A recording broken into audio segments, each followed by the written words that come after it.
ओम श्री गणेशाय नमः। नमस्कार, आप सभी को मेरा नमस्कार।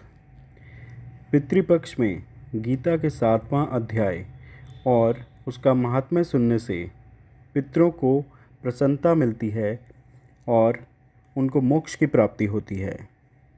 तो आइए जानते हैं पितृपक्ष में गीता के 7वें अध्याय का महात्म्य। भगवान शिव जी कहते हैं, हे पार्वती, अब मैं 7वें अध्याय का महात्म्य बतलाता हूँ, जिसे सुनकर कानों में अमृत राशि भर जाती है। पाटलिपुत्र नामक एक दुर्गम नगर है, जिसका गोपुर अर्थात द्वार बहुत ही ऊंचा है। उस नगर में शंकुकर्ण नामक एक ब्राह्मण रहता था। उसने वैश्य वृत्ति का आश्रय लेकर बहुत धन कमाया, किंतु न तो कभी पितरों का तर्पण किया और न देवताओं का पूजन ही। वह धनोपार्जन में तत्पर होकर राजाओं को ही भोज दिया करता था। एक समय की बात है, उस ब्राह्मण ने अपना चौथा विवाह करने के लिए पुत्रों और बंधुओं के साथ यात्रा की। मार्ग में आधी रात के समय जब वह सो रहा था, तब एक सर्प ने कहीं से आकर उसकी बाह में काट लिया। उसके काटते ही ऐसी अवस्था हो गई कि मणि, मंत्र और औषधि आदि से भी उसके शरीर की रक्षा असाध्य जान पड़ी। तत्पश्चात कुछ ही क्षणों में उसके प्राण पखेरु उड़ गए और वह प्रेत बना। फिर बहुत समय के बाद वह प्रेत सर्प योनि में उत्पन्न हुआ। उसका वित्त धन की वासना में बंधा था। उसने पूर्व वृत्तांत को स्मरण करके सोचा, मैंने घर के बाहर करोड़ों की संख्या में अपना जो धन गाड़ रखा है, उससे इन पुत्रों को वंचित करके स्वयं ही उसकी रक्षा करूंगा। सांप की योनि से पीड़ित होकर पिता ने एक दिन स्वप्न में अपने पुत्रों के समक्ष आकर अपना मनोभाव बताया। तब उसके पुत्रों ने सवेरे उठकर बड़े विस्मय के साथ एक दूसरे से स्वप्न की बातें कहीं। उनमें से मंझला पुत्र कुदाल हाथ में लिए घर से निकला और जहां उसके पिता सर्प योनि धारण करके रहते थे, उस स्थान पर गया। यद्यपि उसे धन के स्थान का ठीक ठीक पता नहीं था, तो भी उसने चिन्हों से उसका ठीक निश्चय कर लिया और लोभ बुद्धि से वहां पहुंचकर बांबी को खोदना आरंभ किया। तब उस बांबी से बड़ा भयानक सांप प्रकट हुआ और बोला, ओ मूढ़, तू कौन है? किस लिए आया है? यह बिल क्यों खोद रहा है? किसने तुझे भेजा है? ये सारी बातें मेरे सामने बता। पुत्र बोला, मैं आपका पुत्र हूँ, मेरा नाम शिव है। मैं रात्रि में देखे हुए स्वप्न से विस्मित होकर यहाँ का सुवर्ण लेने के कौतूहल से आया हूँ। पुत्र की यह वाणी सुनकर वह सांप हंसता हुआ उच्च स्वर से इस प्रकार स्पष्ट वचन बोला, यदि तू मेरा पुत्र है तो मुझे शीघ्र ही बंधन से मुक्त कर। मैं अपने पूर्व जन्म के गाड़े हुए धन के ही लिए सर्प योनि में उत्पन्न हुआ हूँ। पुत्र बोला, पिताजी, आपकी मुक्ति कैसे होगी? इसका उपाय आप मुझे बताइए, क्योंकि मैं इस रात में सब लोगों को छोड़कर आपके पास आया हूँ। पिता ने बोला, बेटा, गीता के अमृतमय 7वें अध्याय को छोड़कर मुझे मुक्त करने में तीर्थ, दान, तप और यज्ञ भी सर्वथा समर्थ नहीं हैं। केवल गीता का 7वां अध्याय ही प्राणियों के जरा, मृत्यु आदि दुखों को दूर करने वाला है। पुत्र, मेरे श्राद्ध के दिन गीता के 7वें अध्याय का पाठ करने वाले ब्राह्मण को श्रद्धापूर्वक भोजन कराओ। इससे निसंदेह मेरी मुक्ति हो जाएगी। वत्स, अपनी शक्ति के अनुसार पूर्ण श्रद्धा के साथ निर्व्यसी और वेद विद्या में प्रवीण अन्य ब्राह्मणों को भी भोजन कराना। सर्प योनि में पड़े हुए पिता के ये वचन सुनकर सभी पुत्रों ने उसकी आज्ञा अनुसार तथा उससे भी अधिक किया। तब शंकुकर्ण ने अपने सर्प शरीर को त्याग कर दिव्य देह धारण किया और सारा धन पुत्रों के अधीन कर दिया। पिता ने करोड़ों की संख्या में जो धन उनमें बांट दिया था, उससे वे पुत्र बहुत प्रसन्न हुए। उनकी बुद्धि धर्म में लगी हुई थी, इसलिए उन्होंने बावली, कुआं, पोखरा, यज्ञ तथा देव मंदिर के लिए उस धन का उपयोग किया और अन्नशाला भी बनवाई। तत्पश्चात 7वें अध्याय का सदा जप करते हुए उन्होंने मोक्ष प्राप्त किया। हे पार्वती, यह तुम्हें 7वें अध्याय का महात्म्य बतलाया, जिसके श्रवण मात्र से मानव सब पातकों से मुक्त हो जाता है।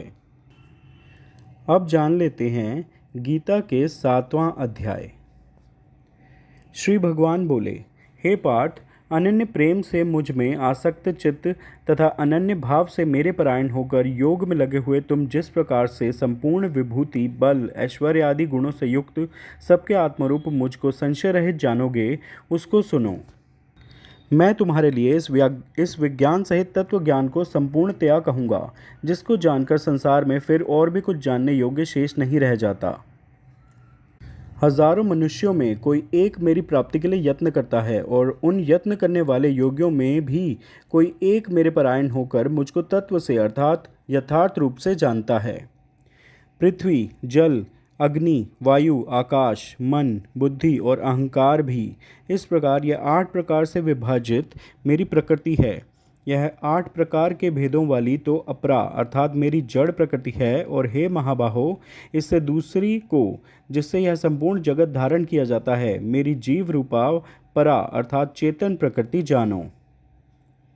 हे अर्जुन, तुम ऐसा समझो कि संपूर्ण भूत इन दोनों प्रकृतियों से ही उत्पन्न होने वाले हैं, और मैं संपूर्ण जगत का प्रभव तथा प्रलय हूँ अर्थात संपूर्ण जगत का मूल कारण हूँ।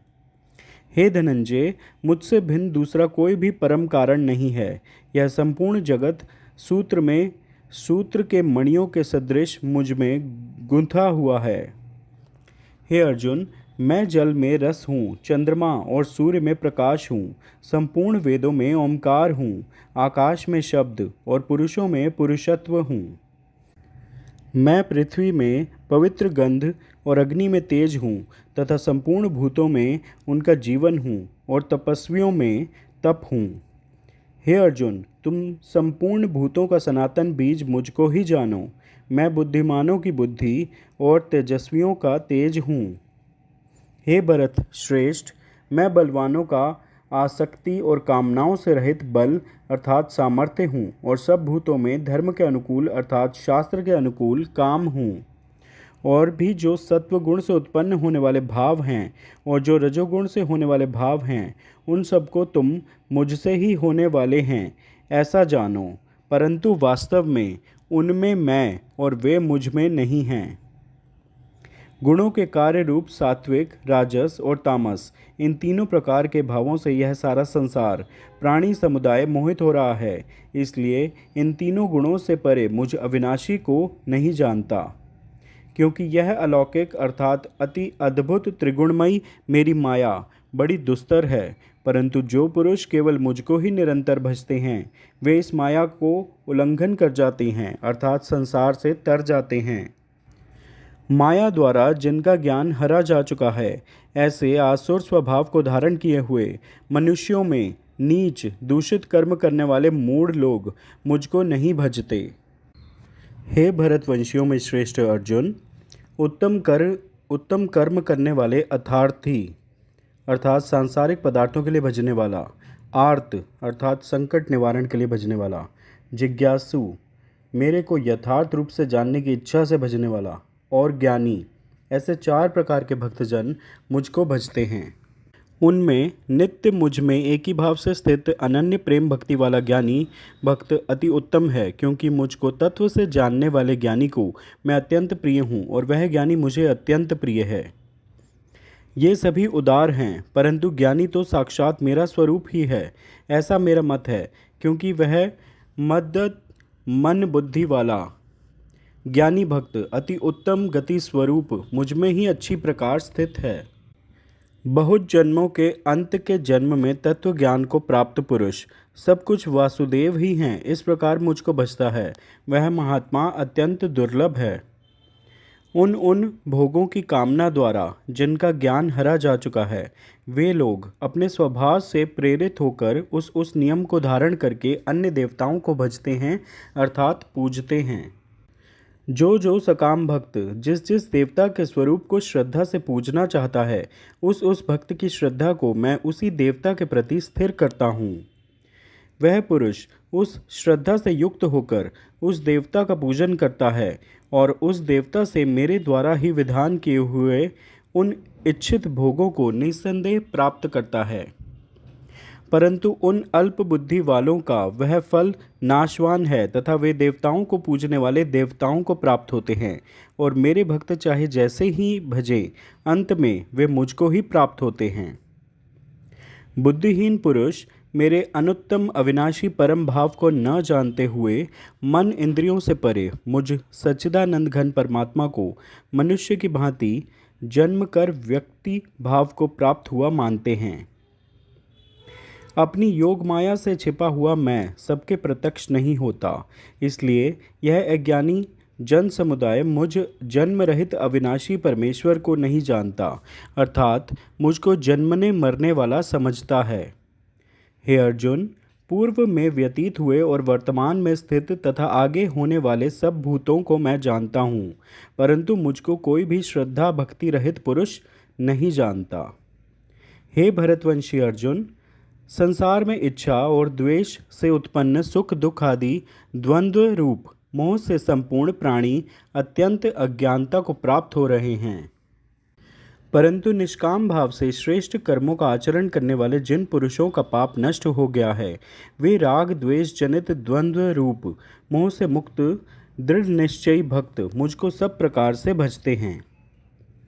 जो मेरे शरण होकर जरा और मरण से छूटने के लिए यत्न करते हैं, वे पुरुष उस ब्रह्म को, संपूर्ण अध्यात्म को, संपूर्ण कर्म को जानते हैं।